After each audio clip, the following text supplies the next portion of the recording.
National geography का 7वां video. Chapter का नाम है, ये एक नया चैप्टर है। अब तक आपने पढ़ा पृथ्वी की आंतरिक संरचना, है ना, और वेगनर का महाद्वीपीय प्रवाह सिद्धांत। उसके बाद आपने पढ़ा सागर नितल का प्रसरण की संकल्पना। आज हम पढ़ेंगे प्लेट टेक्टोनिक थ्योरी। यूपीएससी हो या कोई पीसीएस एग्जाम, दोनों के लिहाज से प्लेट टेक्टोनिक थ्योरी सर्वाधिक पूरे भौतिक भूगोल का, यानी फर्स्ट पेपर का जो सेक्शन ए है, ऑप्शनल ज्योग्राफी के फर्स्ट पेपर का जो सेक्शन ए है, उसका सबसे महत्वपूर्ण टॉपिक है प्लेट टेक्टोनिक थ्योरी। क्यों? क्योंकि प्लेट टेक्टोनिक थ्योरी पृथ्वी की जितने भी भूगर्भिक संरचनाएं हैं, चाहे वो पर्वत निर्माण हो, चाहे ज्वालामुखी क्रिया हो, चाहे वो भूकंप हो, चाहे सुनामी हो, और भी बहुत से, चाहे समुद्र में जो प्रवाल भित्तियों का निर्माण होता है, कहीं कहीं से प्लेट टेक्टोनिक थ्योरी उससे जुड़ी हुई है। बहुत सारी भूगर्भिक संरचनाओं की अकेले व्याख्या करती है। आगे आने वाले अध्यायों में आप जो भी चैप्टर पढ़ेंगे उसका संबंध कहीं न कहीं से प्लेटों से रहता है, भूगर्भिक प्लेटों से। इसलिए प्लेट टेक्टोनिक थ्योरी भौतिक भूगोल का सर्वाधिक महत्वपूर्ण और चर्चित चैप्टर है। प्लेट टेक्टोनिक थ्योरी हिंदी में से कहते हैं प्लेट विवर्तनिकी सिद्धांत। प्लेटों की जो गतियां होती है ना, ऐसे अभी बात करते हैं, जरूरी थोड़ी परिभाषा लिखाने लगूं। कॉलेज में तो हम पढ़ नहीं रहे हैं, हमारा काम क्या है? समझाना। आप मुझे टीचर नहीं, एक मेंटर के रूप में लेंगे।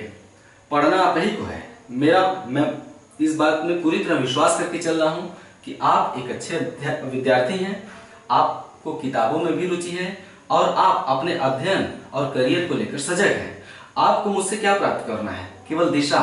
मैं दिशा देता चलूंगा, नोट्स भी लिखवाऊंगा, लेकिन वो तो परंपरागत तरीका है। नोट्स तो मैं लिखवाता ही हूँ, क्लास खत्म होता है नोट्स लिखवा देता हूँ, लेकिन जो मैं समझाता हूँ वो वास्तव में सबसे महत्वपूर्ण है। उसी की छाप आपके दिमाग में पड़नी है। तो प्लेट विवर्तनिकी सिद्धांत, जो प्लेटों की, भूगर्भिक प्लेटों के बारे में बचपन से अब तक कुछ न कुछ तो सुना ही होगा।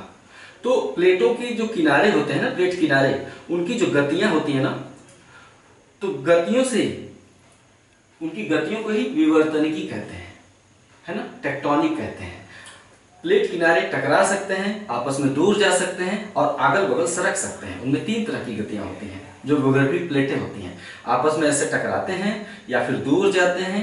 और तीसरी गति कौन सी होती है? ऊपर नीचे, यानी ऐसे, धरातल ऐसे है ना, तो ऐसे ऐसे सरक सकते हैं, ऐसे। तो तीन तरह की प्लेटों में गतियां होती हैं। इन गतियों से परिणाम स्वरूप जो प्रभाव उत्पन्न होता है उसे हम कहते हैं टेक्टोनिक या विवर्तनिक क्रिया, इंग्लिश में टेक्टोनिक। सवाल है कि प्लेटें होती क्या है? आइए, प्लेट विवर्तनिकी को जानने से पहले हम जानते हैं प्लेट क्या है। प्लेट, सवाल बन सकता है प्लेट के बारे में आप क्या जानते हैं? भूगर्भिक प्लेटों पर 200 शब्दों या 150 शब्दों में टिप्पणी कीजिए। हो गया? भूगर्भिक प्लेटों पर, प्लेटों के बारे में ही आपको बताना है। सवाल आ गया। तो सबसे पहले प्लेट क्या है? हम जो पृथ्वी की आंतरिक संरचना पढ़ रहे थे उसमें हमने देखा था कि पृथ्वी में 3 बृहद मंडल हैं, क्रस्ट, मैंटल एंड कोर। वो जो विभाजन था उसे हम रासायनिक विभाजन कहते हैं, यानी सियाल, सीमा और नीफे। सिलिका एल्यूमिनियम, सीमा सिलिका मैग्नीशियम, नीफे यानी निकल और फेरस, वो रासायनिक विभाजन था। भूकंपी साक्ष्यों से प्राप्त प्रमाणों के आधार पर हमने पृथ्वी को आंतरिक रूप से 3 बृहद मंडलों में और उसके बाद उपमंडलों में बांटा था, है ना। जैसे ऊपरी मंडल, निचला मंडल, बाह्य कोर, आंतरिक कोर। इनकी गहराई ऐसे थी, क्रस्ट की 30 किलोमीटर तक, फिर 30 किलोमीटर से लेकर 2900 किलोमीटर तक मेंटल था। आप सब जानते हैं, सब आप पढ़ चुके हैं मेरे साथ, रिपीट कर रहा हूं। और 2900 किलोमीटर से 6370 किलोमीटर तक क्या था? कोर था। लेकिन पृथ्वी को एक दूसरे आधार पर भी विभाजित किया गया है। किस आधार पर? यांत्रिक गुणों के आधार पर। यांत्रिक विभाजन, रासायनिक का भी आपने देखा, अब यांत्रिक विभाजन देखते हैं। पृथ्वी गोल है। पृथ्वी कैसी है? गोल है। पृथ्वी को आंतरिक रूप से यांत्रिक गुणों के आधार पर भी विभाजित किया गया है। हम गहराई के आधार पर यहाँ पे देखते हैं, है ना। ये सतह है और जैसे जैसे नीचे जाएंगे आप गहराई में चले जाते हैं। वही गहराई को यहाँ दिखाने का प्रयास किया गया है। तो यांत्रिक गुणों के आधार पर भी पृथ्वी की आंतरिक बनावट को, या पृथ्वी की आंतरिक भौतिक बनावट को, जब यांत्रिक नाम लेंगे तो भौतिक बनावट हो जाएगी, रासायनिक नहीं। तो भौतिक बनावट को 3 भागों में बांटा गया, सॉरी 4 भागों में बांटा गया है। ये 4 भाग कौन कौन से हैं? लिथोस्फीयर, एस्थेनोस्फीयर, मध्यमंडल इसे इंग्लिश में मेसोस्फीयर कहते हैं।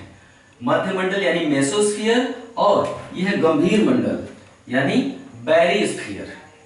लिथोस्फीयर, एस्थेनोस्फीयर, मेसोस्फीयर और बैरिस्फीयर। यांत्रिक गुणों के आधार पर पृथ्वी को 4 मंडलों में बांटा गया है ना। इन चारों मंडलों के आपने नाम देखा, नाम आपने लिख लिया। अब आइए लिथोस्फीयर क्या है, लिथोस्फीयर के बारे में समझते हैं। लिथोस्फीयर को हिंदी में क्या कहेंगे? स्थल मंडल। जो ऊपरी सतह है उसे क्या कहते हैं? स्थल मंडल। आप देख रहे हैं कि क्रस्ट की मोटाई 30 किलोमीटर है, लेकिन लिथोस्फीयर की मोटाई कितनी है? 200 किलोमीटर है। साफ साफ यहाँ पे दिखाई दे रहा है। भू सतह यानी 0 से लेकर 200 किलोमीटर की गहराई तक लिथोस्फीयर है। हुआ यह है कि लिथोस्फीयर के बारे में आप पढ़ रहे हैं कि यांत्रिक रूप से जो क्रस्ट है और मेंटल का ऊपरी भाग, आप देख ही रहे हैं कि क्रस्ट की मोटाई यहां तक है, लेकिन लिथोस्फीयर कहां तक चलाया है? लिथोस्फीयर यहां तक चलाया है।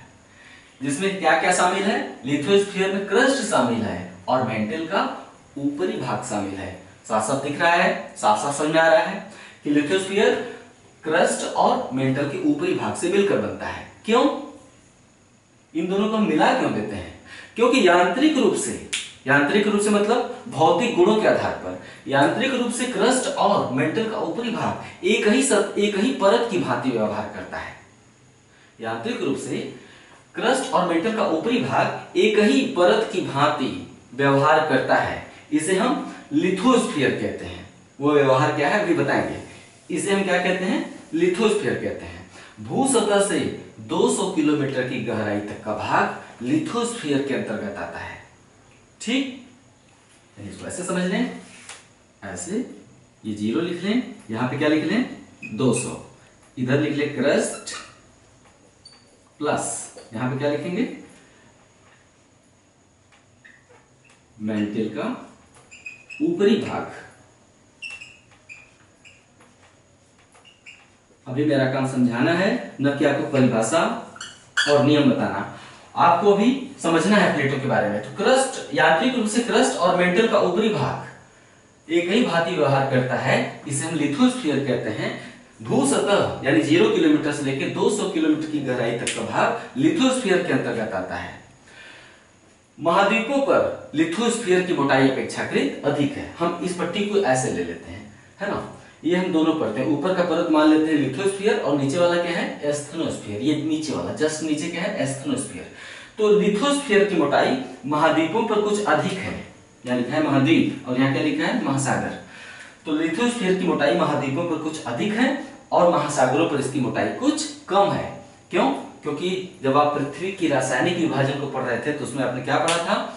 क्योंकि महाद्वीपों पर क्रस्ट की मोटाई अधिक पाई जाती है, जो कि लगभग 40 किलोमीटर है, यू नो, और महासागरों पर क्रस्ट की मोटाई केवल 6 किलोमीटर ही है। तो क्रस्ट की मोटाई महाद्वीपों और महासागरों पर अलग अलग है। इसके चलते लिथोस्फीयर की मोटाई भी महाद्वीपों पर अधिक हो जाती है और महासागरों पर कम हो जाती है ना। महाद्वीपों पर लिथोस्फीयर अधिक मोटा है, जबकि महासागरों पर यह कुछ कम है। क्यों? क्योंकि महाद्वीपों पर क्रस्ट की मोटाई अधिक पाई जाती है।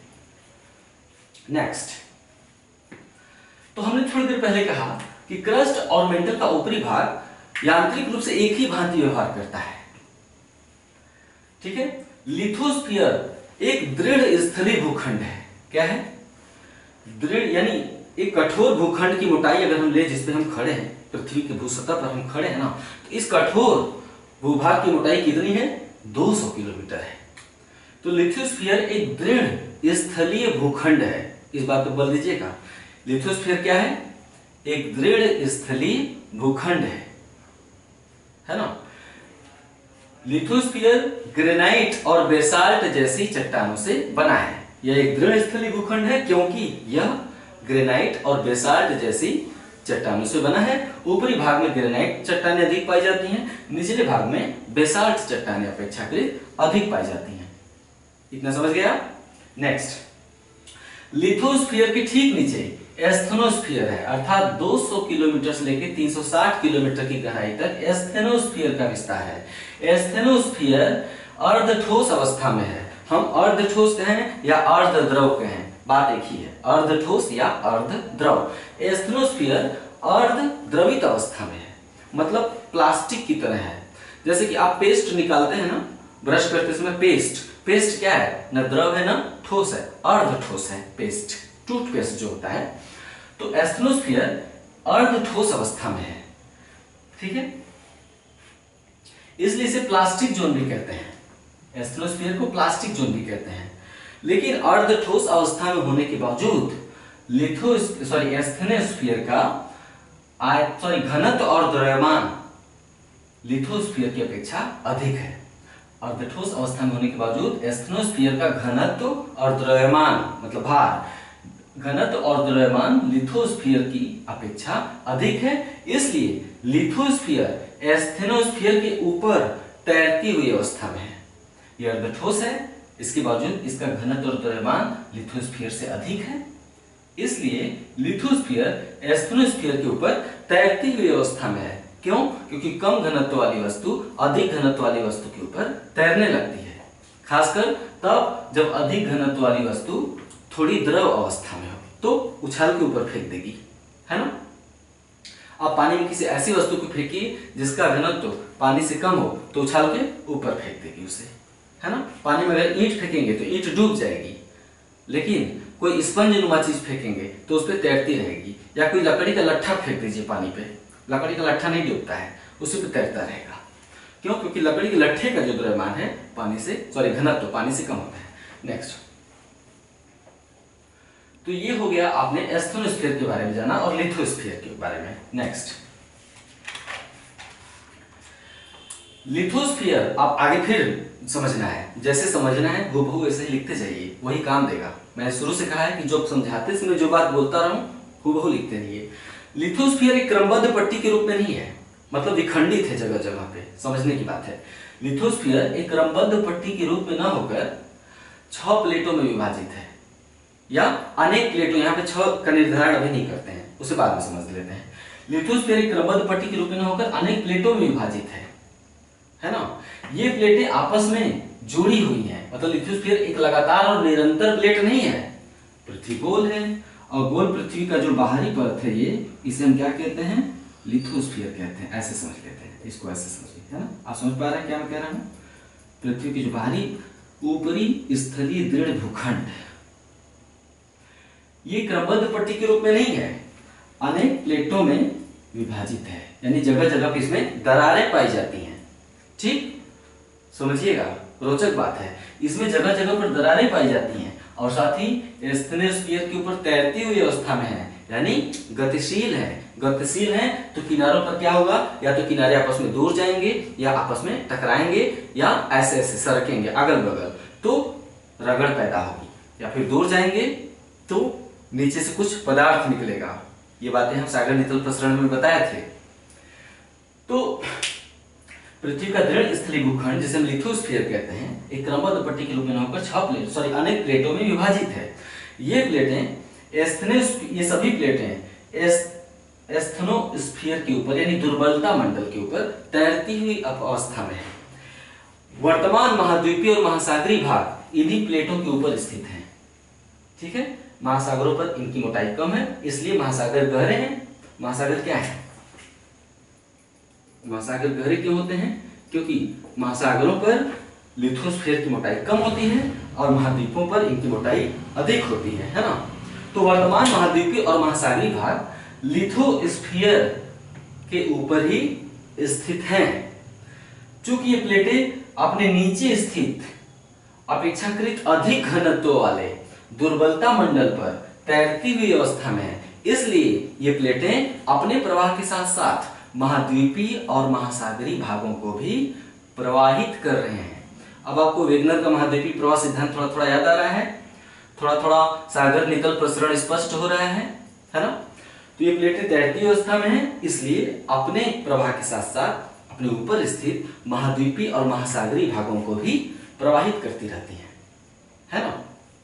ये तो हो गया काम की बात।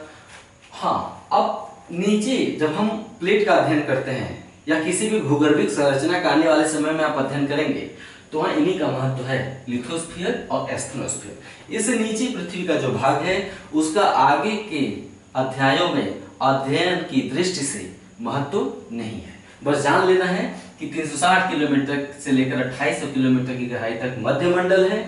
मध्यमंडल चूंकि नीचे जाने पर दबाव बढ़ता जाता है, इसलिए मध्यमंडल यानी मेसोस्फीयर ठोस अवस्था में है।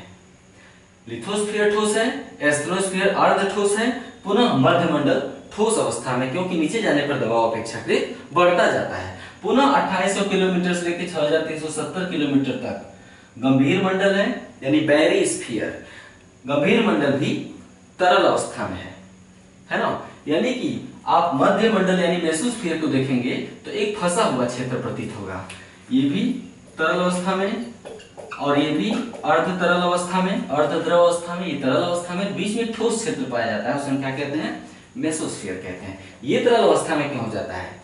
क्योंकि यहाँ पर तापमान इतना अधिक है कि किसी भी वस्तु को ठोस अवस्था में नहीं रहने देता है, पिघला देता है। अब आप समझ गए चारों मंडलों को, जो कि आंतरिक गुणों के आधार पर विभाजित किया गया है पृथ्वी की आंतरिक बनावट को 4 भागों में। चारों मंडलों के बारे में आपने जाना, जिसमें से महत्वपूर्ण है लिथोस्फीयर और एस्थेनोस्फीयर। आगे के अध्यायों में इन्हीं का महत्व रहेगा। हो गया। हाँ, अभी तक आपने जो जाना वो क्या जाना? प्लेट क्या है। आप उसके नीचे एक दूसरा हेडिंग भी डाल सकते हैं, प्लेट क्या है, अथवा यांत्रिक गुणों के आधार पर पृथ्वी के आंतरिक भाग का विभाजन, है ना। अब आइए आप जानते हैं प्लेट टेक्टोनिक के बारे में। थोड़ा सा प्लेटों की परिभाषा हम देखेंगे।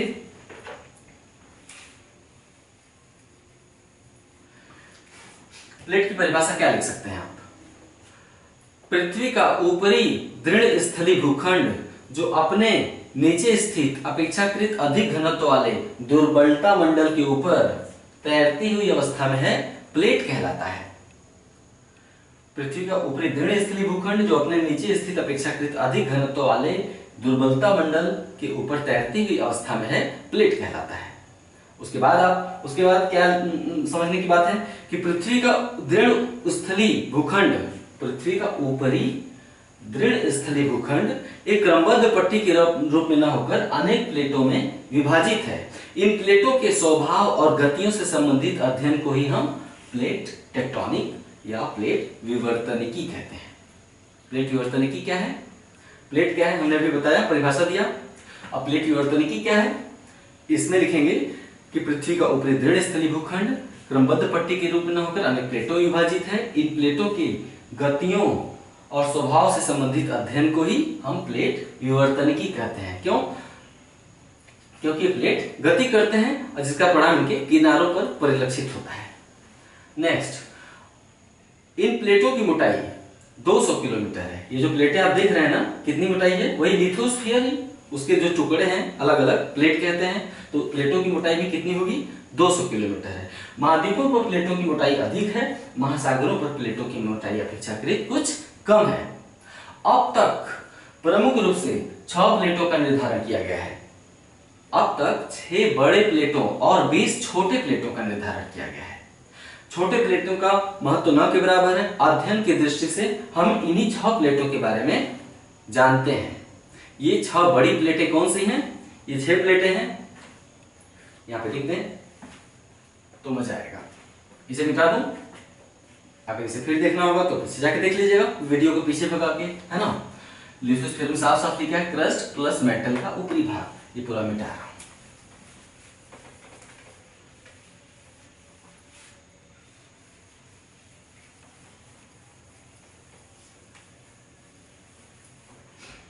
हमने बोला कि अभी तक कुल 6 बड़े और 20 छोटे प्लेटों का निर्धारण किया गया है। बड़े प्लेट कौन से हैं? यूरेशियन प्लेट, दूसरा इंडियन प्लेट, इसे इंडो ऑस्ट्रेलियन प्लेट भी कहते हैं, ठीक है। तीसरा अफ्रीकन प्लेट। आने वाले इस अध्याय में आप इन्हीं प्लेटों का अध्ययन करेंगे, इनकी गतियों से संबंधित जो प्रभाव इनके किनारों पर पड़ता है उसका अध्ययन करेंगे। African plate. चौथा है अमेरिकन प्लेट, अमेरिकी प्लेट। पांचवा है पैसिफिक प्लेट। प्रशांत महासागर एक बहुत बड़ा महासागर है और वो स्वतंत्र रूप से एक अलग प्लेट के ऊपर स्थित है, उसे हम क्या कहते हैं? पैसिफिक प्लेट यानी प्रशांत प्लेट। छठवां कौन से है? Antarctic plate.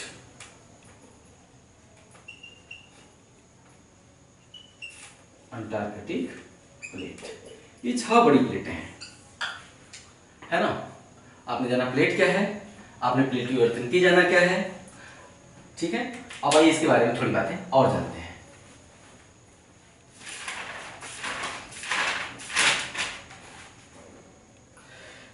प्लेट विवर्तन की संकल्पना का विकास कैसे हुआ, इसके बारे में विस्तृत बातें हम बाद में जानेंगे। वो परीक्षा की दृष्टि से खास महत्वपूर्ण है। प्लेट विवर्तन की संकल्पना का विकास कैसे कैसे हुआ, किन किन विद्वानों का इसमें योगदान है, ये लास्ट में लिखवा देंगे। फिलहाल बस इतना जानिए कि जैसे कि हमने इसके पहले पढ़ा था कि सागर नितल प्रसरण की संकल्पना हैरी हेस महोदय ने विकसित किया। प्लेट विवर्तन की संकल्पना ही ये अकेले विकसित संकल्पना नहीं है। प्लेट विवर्तन की संकल्पना का विकास कई लोगों ने मिलकर किया है। जैसे वेगनर ने महाद्वीपीय प्रवाह के बारे में बात की, फिर हैरी हेस ने सागर नितल प्रसरण की बात की। इसके बाद एक और विद्वान आए, ड्रू ट्वाइट नाम था।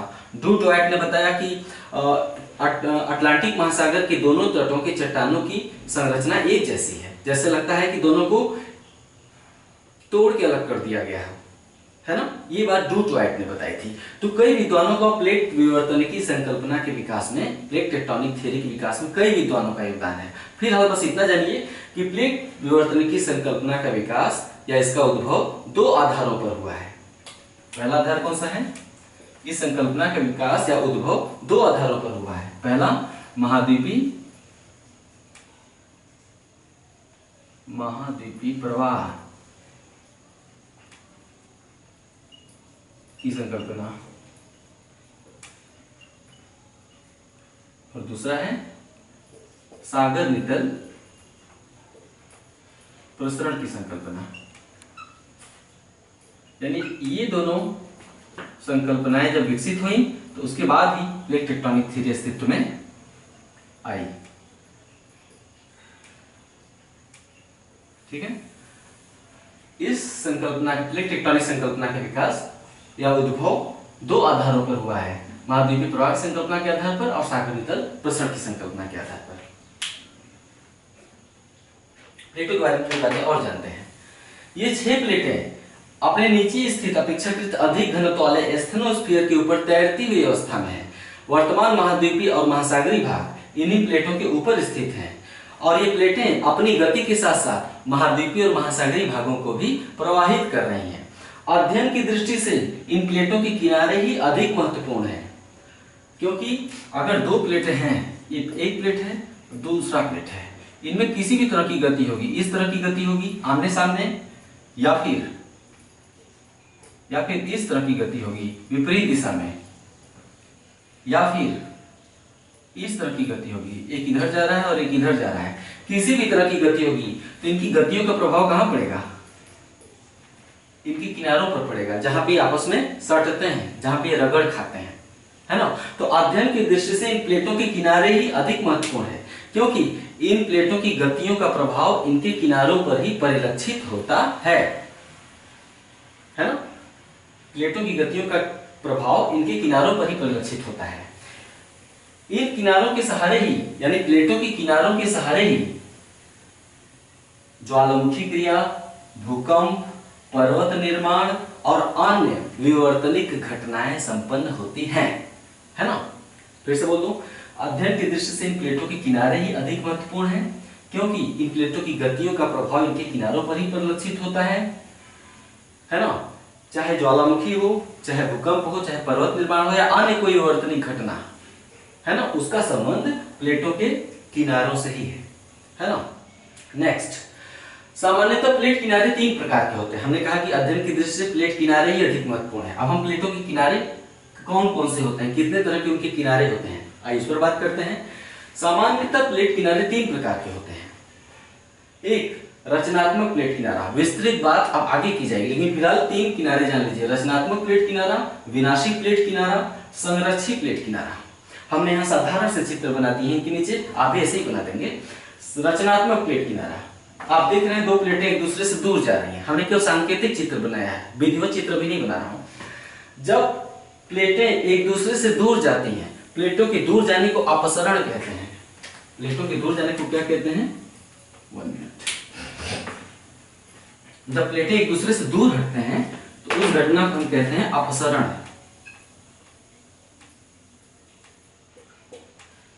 और जब प्लेटें एक दूसरे से टकराती हैं यानी नजदीक आती हैं तो उसे हम कहते हैं अभिसरण। ठीक है। तो जब प्लेट किनारे एक दूसरे से दूर हटते हैं, प्लेटों में गतियों के परिणामस्वरूप जब प्लेट किनारे एक दूसरे से दूर खिसकते हैं, अर्थात प्लेटें जब आपस में अपसरित होती हैं, क्या होती हैं? अपसरित। जब प्लेटें आपस में अपसरित होती हैं तो रचनात्मक प्लेट किनारों का निर्माण होता है। बस इतना ही आप लिखना है। विनाशी प्लेट किनारा, जब दो प्लेटें आमने सामने टकराती हैं अर्थात अभिसरित होती हैं, जब दो प्लेटें आमने सामने टकराती हैं अर्थात अभिसरित होती हैं तो विनाशी प्लेट किनारे का निर्माण होता है। संरक्षित प्लेट किनारा, जब दो प्लेट न दूर जाती हैं और नहीं टकराती हैं बल्कि अगल बगल सरकती हैं, जब दो प्लेटें अगल बगल सरकती हैं तो संरक्षित प्लेट किनारे का निर्माण होता है। आप आने वाले वीडियोस में जानेंगे कि दुनिया में सबसे भयंकर भूकंप, एक मूवी भी तो बनी थी भूकंप के ऊपर, क्या नाम था? रॉक जो हीरो है, अभी 2-3 साल पहले भूकंप पर एक सैन एंड्रियास एक भ्रंश है। सैन एंड्रियास भ्रंश के सहारे दुनिया के सबसे भयंकर भूकंप आते हैं। वास्तव में सैन एंड्रियास भ्रंश इन्हीं दो प्लेटों के बीच है। जब प्लेटें वहां पर सरकती हैं तो यहाँ पे भ्रंश का निर्माण हो गया, यानी वो क्षेत्र गहरा हो गया है। माना जाता है कि ये भ्रंश गहरा होते होते पूरे अमेरिका को आधा फाड़ देगा, यानी आने वाले समय हम जो यूएसए का पश्चिमी क्षेत्र देखते हैं ना, संयुक्त राज्य अमेरिका का जो पश्चिमी क्षेत्र, वो धीरे धीरे अलग हो रहा है। कैसे अलग हो रहा है? और संयुक्त राज्य अमेरिका का पश्चिमी क्षेत्र अगर आप ध्यान से देखेंगे तो आप पाएंगे कि एक कैलिफोर्निया की खाड़ी है। थोड़ी रुचिकर बात है तो हम बता दें क्या दिक्कत है। ठीक है, ये अब ये है कनाडा उत्तर में कनाडा, नीचे यूएसए आप देख रहे हैं। तो संयुक्त राज्य अमेरिका के इस भाग को क्या कहते हैं? कैलिफोर्निया। इसे क्या कहते हैं? दक्षिणी या लोअर कैलिफोर्निया। ये मैक्सिको के अंतर्गत आता है। आप देखे होंगे इधर, ये मैक्सिको के अंतर्गत आ जाता है। तो ये वाला क्षेत्र पहले सटा था, लेकिन अब धीरे धीरे ये इससे दूर जा रहा है।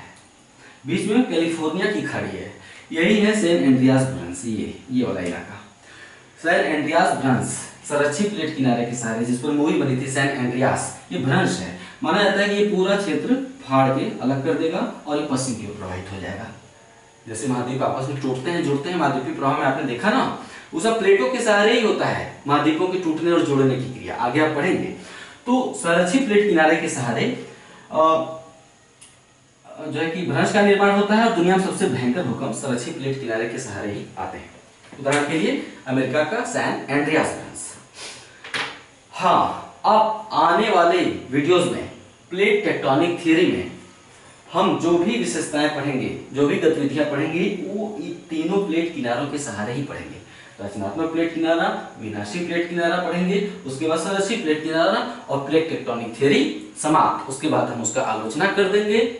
वेगनर महोदय के महाद्वीपीय प्रवाह सिद्धांत में कमियां बता के उससे तुलना कर देंगे कि महाद्वीपीय प्रवाह सिद्धांत कैसे पूरी व्याख्या नहीं कर पाया और कैसे प्लेट टेक्टोनिक थ्योरी भूगर्भिक संरचनाओं का, पृथ्वी की गतिविधियों की संपूर्ण व्याख्या करने में सक्षम है। चाहे पर्वत निर्माण हो, चाहे ज्वालामुखी क्रिया हो, चाहे सागर नितल का प्रसरण हो, चाहे महाद्वीपों का प्रवाह हो, चाहे पर्वत निर्माण हो, हर गतिविधि की व्याख्या करने में प्लेट टेक्टोनिक थ्योरी सक्षम है। जैसे बोला हूं, लिख लीजिएगा।